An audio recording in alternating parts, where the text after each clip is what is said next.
lutte efficace contre le terrorisme recommande une synergie d'action entre forces de défense et de sécurité et population. L'association SOS Terrorisme Burkina Faso qui le pense propose une stratégie de communication pour bouter hors du Burkina Faso l'hydre terroriste. Et puis les manifestations pour la libération de l'opposant sénégalais Ousmane Sonko font rage. Depuis ce mercredi où le leader politique a été arrêté, le pays compte 4 morts suite aux heurts qui ont éclaté entre forces de l'ordre et manifestants.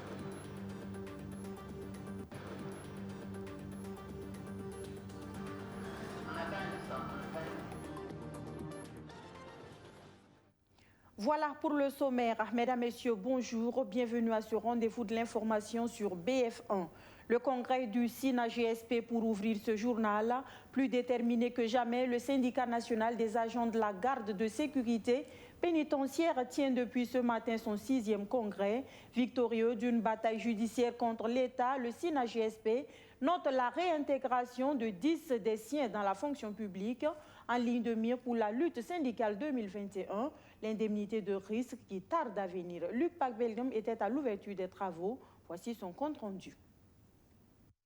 C'est un 6e congrès ordinaire du SINA-GSB, le syndicat national des agents de la garde de sécurité pénitentiaire qui a failli se tenir sans le secrétaire général du syndicat puisque ce dernier était en tête des GSP irradiés des effectifs pour mouvement illégal. C'est dire que la bataille fut rude, mais le secrétaire général et ses 9 compagnons de lutte sont tous réintégrés dans la fonction publique de nos jours, même si leurs salaires ne sont toujours pas perçus dans leur entièreté.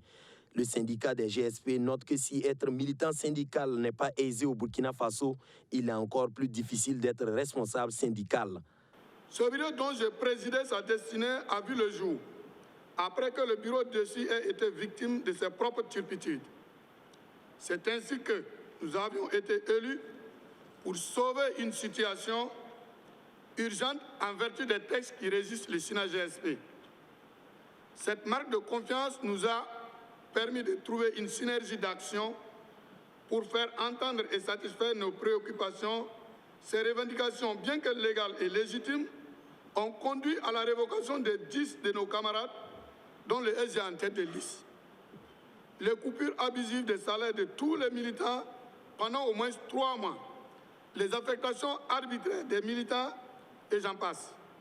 Mais, grâce à la détermination, la solidarité et le sens élevé des militants, nous avons tenu, et comme disait le feu Thomas Sankara, je cite, « Les grandes tragédies de l'histoire révèlent les grands hommes, mais ce sont les minables qui provoquent toujours ces tragédies. » Les 2 années passées du bureau actuel du SINA-GSB ont connu des acquis engrangés tels le déblocage des carrières, l'acquisition de matériel spécifique et l'acquisition de matériel roulant. Toutefois, ces acquis ne devront pas faire perdre de vue l'essentiel. J'en appelle à un éveil de conscience de tous les GSP, assistants, contrôleurs, inspecteurs, à s'unir et à lutter avec toute l'énergie qui s'impose pour obtenir la satisfaction effective de ces points saillants qui dorment dans les tiroirs du ministère de la Justice, des Droits humains et de la promotion civique. J'insiste sur le mot « tous » pour que les détracteurs d'hier se mettent à la page et non à la marge, car notre union fait notre force et seule la lutte paye, seule la lutte libère. Après les bilans financiers et moraux du bureau sortant, une élection devrait voir un nouveau bureau à la tête du SINA-GSB pour un mandat de 2 ans. Les travaux de ce congrès se tiennent sous le thème « Syndicalisme et discipline au sein des forces de sécurité intérieure », un thème développé par Bassolma Bazier, qui jusque-là était appelé général dans le milieu syndical, mais élevé par le SINA-GSB au grade de marshal pour son engagement sans faille dans la défense des travailleurs. La garde de sécurité pénitentiaire, un maillon non négligeable dans la lutte contre le terrorisme, l'apport de l'association SOS Terrorisme Burkina Faso est non moins importante. Sa trouvaille pour bouter ce fléau hors du Burkina Faso, un plan de communication axé sur 5 points. Une stratégie qui vise la synergie d'action entre forces de défense et de sécurité et population. Elle a été motivée par les récentes attaques terroristes qui dénotent, selon l'association, d'une recrudescence du fléau. Le récit de Majid Bakouan. Une recrudescence des attaques terroristes au Burkina Faso, c'est la conclusion que tirait SOS Terrorisme suite aux attaques contre des civils le 18 janvier 2021 et la tuerie des passagers de l'ambulance le 2 mars dernier. Pour venir à bout à ce phénomène, cette organisation de la société civile appelle le peuple burkinabé à redoubler de vigilance. Selon elle, cette guerre interpelle tous et dépasse la seule responsabilité des forces de défense et de sécurité. Elle invite la population à collaborer avec les forces armées nationales. Et pour réussir cette collaboration, l'association propose sa stratégie de communication qui se décline en 5 points. Catégoriquement de se faire enrôler par les groupes terroristes. 2. Dénoncer les terroristes et leurs complices. 3. Encourager et non décourager les forces de défense et de sécurité sur les réseaux sociaux. 4. Cultiver l'amour de la patrie. Et 5. Promouvoir le vivre ensemble, la cohésion sociale, tout en luttant contre le repli identitaire et la stigmatisation ethnique. Comme stratégie opérationnelle de lutte collective SOS Terrorisme Burkina Faso recommande de mobiliser les jeunes et les volontaires à travers des comités de défense de la République dans toutes les régions de Burkina Faso pour accompagner les FDS dans la lutte contre le terrorisme. À la question de savoir s'il faut négocier avec les terroristes, Amadou Diko et ses camarades sont formels. Pour eux, pas question de négocier. On devrait comprendre pourquoi ces agissements. Qui peut nous dire ici que ces terroristes-là nous revendiquent quelque chose? Et c'est quoi exactement? Donc il ne faut pas négocier avec quelqu'un qui ne vous a pas dit ce que vous lui avez fait ou ce qu'il vous revendique. Les conférenciers entendent mettre leur stratégie en marche à travers des caravanes de sensibilisation. Mais en attendant, ils comptent sur l'engagement patriotique de tous pour sauver le pays des hommes intègres. Les membres de l'association des attachés de santé en ophtalmologie, eux, sont en conclave en ce moment même. C'est à la faveur de leur 2e journée professionnelle, un moment de faire le point sur la vie des membres de l'association et de renouveler l'organe dirigeant de la structure. C'est également une occasion de proposer des pistes de solutions pour les difficultés que connaissent les attachés de santé en ophtalmologie. Les précisions de Arsène Konditamné. Après le succès de la première édition, les attachés de santé en ophtalmologie tiennent les 2e journées de leur profession. Un cadre qui sert à ces professionnels pour discuter de toutes les difficultés qu'ils rencontrent dans l'exercice de leur métier. L'objectif au terme de ces échanges est de trouver des solutions qui permettent d'améliorer leurs conditions de travail. Je veux parler de l'insuffisance du matériel médico-technique dans la formation sanitaire. L'insuffisance du personnel. Vous avez des centres où c'est un seul agent, un seul attaché de santé en ophtalmologie. Du coup, s'il s'absente, c'est dire que le centre est fermé. Donc le souhait est qu'il y ait au minimum 2 agents au niveau de chaque formation sanitaire. Et il y a également les difficultés d'ordre de formation continue sur le terrain. 80% des cas de malvoyance et de cécité se trouvent dans les pays en développement. Au Burkina Faso, ce sont les attachés de santé en ophtalmologie qui sont en première ligne de la lutte contre les maladies oculaires. C'est pour cette raison qu'ils ont choisi de réfléchir sur le thème « Rôle de l'attaché de santé en ophtalmologie dans la lutte contre la cécité au Burkina Faso ». 80% des cécités peuvent être évitées si des mesures idoines sont prises dès les premiers instants. D'où l'importance vraiment du rôle de l'attaché de santé en ophtalmologie qui se trouve vraiment au premier plan dans le système de santé pour dépister et prendre en charge ces affections oculaires. Élu en 2018, l'actuel bureau est en fin de mandat depuis juin 2020, mais la situation sanitaire ne permettait pas d'organiser le renouvellement de l'instance dirigeante à bonne date. Cette activité va permettre d'élire un nouveau bureau exécutif qui aura la direction de l'association. La vue chère à tous, chacun de nous doit également surveiller son taux de glycémie pour éviter d'être surpris par le diabète devenu un véritable problème de santé publique. Pour ceux qui traînent encore le pas pour le dépistage, Plamfeu, la plateforme mondiale des femmes entrepreneurs du Burkina, organise depuis ce matin, et ce pour 3 jours, un dépistage gratuit. On en sait plus sur cette initiative avec la présidente de la plateforme, Marie-Madeleine Rwamba. Cette première journée de la plateforme mondiale des femmes entreprenantes, organisation qui est un réseau en fait, et la représentation du Burkina, comme les autres représentations, organise pour la première fois cette journée. Et cette journée, nous avons plusieurs activités, comme vous l'avez si bien dit, et dont une activité de santé. On dit que la charité bien ordonnée commence par soi-même. Et il faut la santé en toutes choses pour pouvoir persévérer, pour aller de l'avant. Et nous savons que l'hypertension artérielle et le diabète sont des problèmes de santé publique assez fréquents dans les pays du Nord, mais de plus en plus fréquents dans notre contexte ici. C'est pourquoi nous avions voulu connaître la situation de nos femmes et du public en général sur les questions d'hypertension artérielle et du diabète. L'affluence est satisfaisante. Elle est satisfaisante. Et le constat que nous avons en plus fait, c'est que la majorité des patients qui sont venus avaient une hypertension artérielle sans le savoir. Nous avons eu déjà 2 cas d'hyperglycémie, c'est-à-dire de diabète, sans que les personnes ne sachent qu'ils étaient diabétiques. D'où l'importance du dépistage. Et nous n'allons ménager aucun effort pour continuer à lutter contre ces fléaux-là qui font un problème dans les familles, dans toutes les familles, surtout dans un contexte, dans notre pays où le contexte de pauvreté est quotidien. L'association, c'est l'association des femmes entreprenantes, celles qui ont une activité d'entrepreneuriat. Donc c'est ça que nous célébrons. Et le volet santé est venu se greffer à ça pour permettre aux femmes de pouvoir savoir de quoi elles souffrent. Une initiative qui entre dans le cadre de la célébration de la Journée internationale de la femme. Les initiatives du genre sont multiples. La réalisatrice Apolline Traoré, elle rend hommage à l'autre moitié du ciel à travers un film documentaire qui retrace les rudes combats de quelques femmes leaders. Un film documentaire qui met aussi à nu à quel point le poids du genre pèse sur les femmes, surtout en milieu professionnel.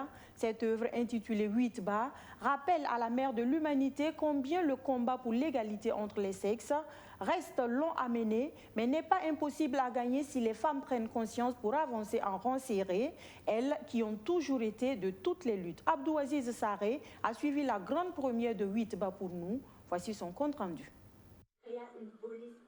Si aujourd'hui les femmes sont respectées au Burkina Faso et prises en compte dans presque tous les domaines d'activité, c'est parce que d'autres se sont battues en amont pour cela. Parmi elles, des princesses, des ministres, des journalistes et des corps habillés. Et c'est l'histoire de toutes ces femmes leaders qui ont apporté leur touche à l'édification du Burkina Faso que retrace ce film documentaire baptisé 8 bas. Dans toute cette panoplie d'histoires relatées ici, celle qui a beaucoup attiré l'attention des cinéphiles concerne la première femme pilote de l'armée de l'air. Le lieutenant Honorine Moyenga raconte dans le film comment elle était perçue par les hommes au début de sa carrière. Et ce que j'ai remarqué, en tant que femme, quand vous êtes une femme parmi beaucoup d'hommes, ils ne vous font pas confiance rapidement. Donc il va falloir faire vos preuves. Vous devez faire vos preuves pour qu'ils vous fassent confiance. Et quand une femme commet une erreur, on ne dit pas non, c'est parce qu'elle n'a pas révisé. On dit plutôt que c'est une femme, c'est normal. Et moi, j'ai dû me battre contre ça. J'ai dû beaucoup travailler pour montrer aux hommes que non, je suis une femme, mais je peux piloter comme les garçons, et même mieux que certains.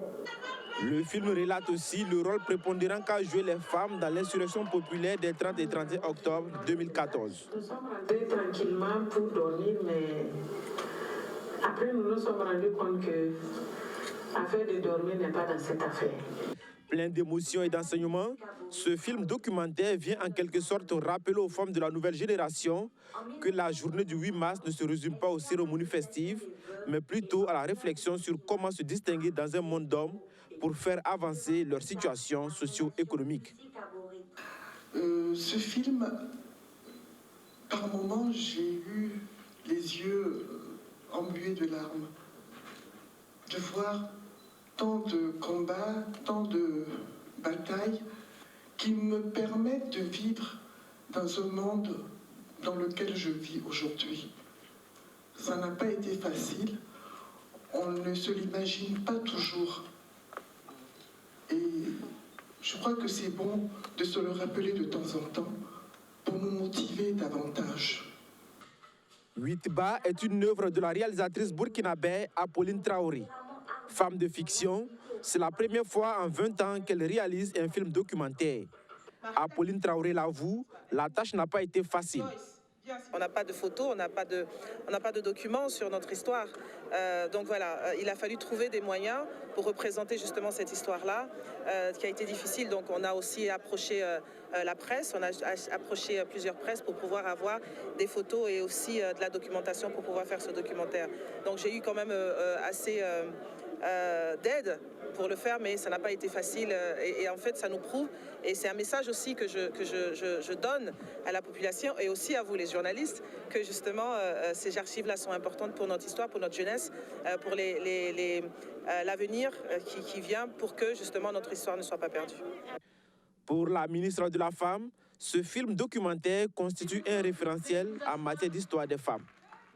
Merci à Apolline d'avoir quitté la fiction pour le documentaire, mais je trouve aussi qu'il y a un peu de fiction là-dedans. C'est les deux. Il y a sa couleur dans le documentaire. Donc on est bien partant. En tout cas, merci. Merci pour les autres, les femmes leaders que vous allez créer à travers cette petite le clin d'œil. Merci. Merci infiniment aux aînés qui nous ont donné la flamme. Merci pour ce combat de femmes. C'est pas facile, mais c'est un combat qui mérite d'être mené. 8 Ba est une initiative de Aruna Kaboré, ministre du Commerce, de l'Industrie et de l'Artisanat. Le film passe actuellement au Ciné Canal Olympia aux séances de 20h.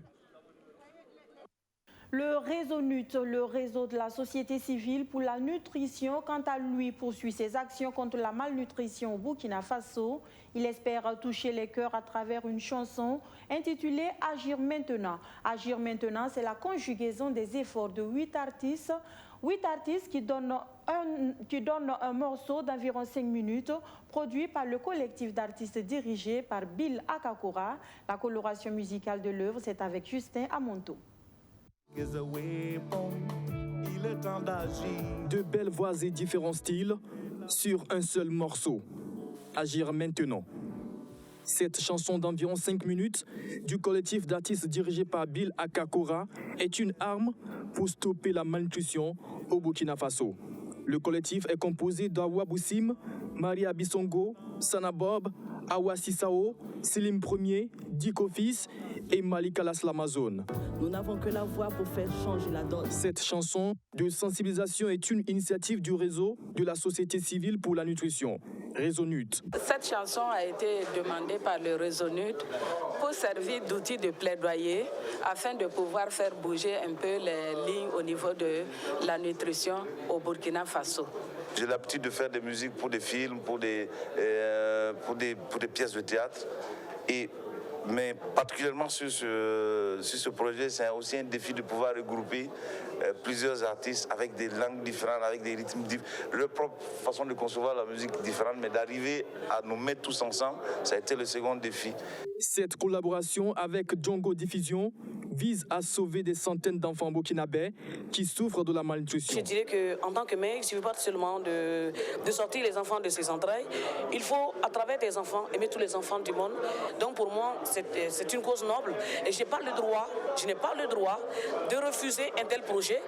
Beaucoup également ignorent ce mal-là qui est en train de sévir au Burkina Faso, donc il nous appartient de faire ressortir les chiffres, de faire ressortir l'émotion qu'il y a derrière et de pousser les lignes pour que les gens agissent.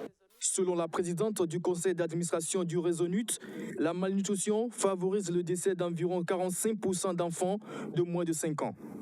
Une cause à défendre ensemble, selon ces acteurs engagés sur ce projet musical.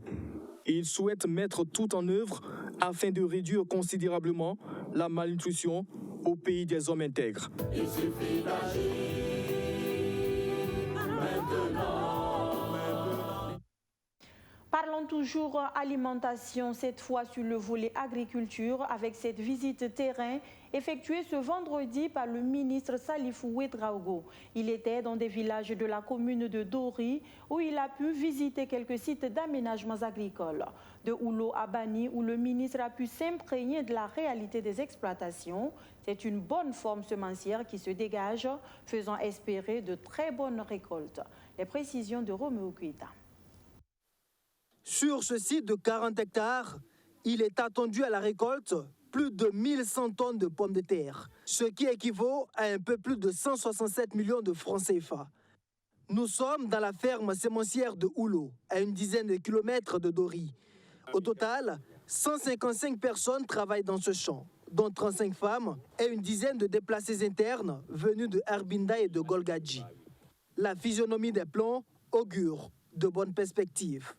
C'est ce modèle agricole que le ministre en charge de l'agriculture et sa délégation sont venus encourager. Ce que nous voulons, c'est que cette ferme-là devienne une ferme de production sémencière pour la pomme de terre et les oignons, eu égard à la volonté des populations de s'y engager. L'une des difficultés majeures, c'est le manque d'eau pour l'irrigation des plants. Sur ce point, le ministre annonce l'installation très prochaine d'équipements solaires pour l'alimentation du système d'irrigation. L'autre bonne nouvelle venant de Salifou Ouedraogo, c'est l'offre d'achat de la production de ces exploitants. Quant à la doléance concernant l'acquisition d'un tracteur, c'est le maire de Dori qui s'en charge. Il s'engage à leur en fournir un très bientôt. Des promesses qui n'ont pas laissé ces populations indifférentes. Elles comptent à leur tour jouer leur partition en ce qui concerne la production.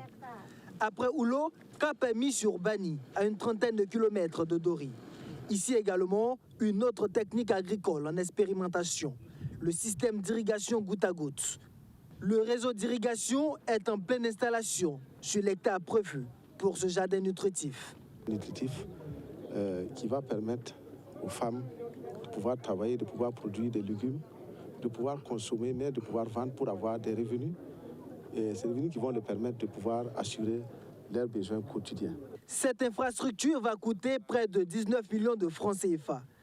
Toutes ces réalisations sont financées par le gouvernement burkinabé et l'Agence italienne pour la coopération au développement à travers le projet de renforcement de la résilience des populations à l'insécurité alimentaire dans les régions du Centre-Nord et du Sahel, en abrégé P2RPIA. Direction le pays de la Teranga pour finir. D'une affaire de viol présumé, le Sénégal vit en ce moment ce qu'on pourrait qualifier de secousse politique.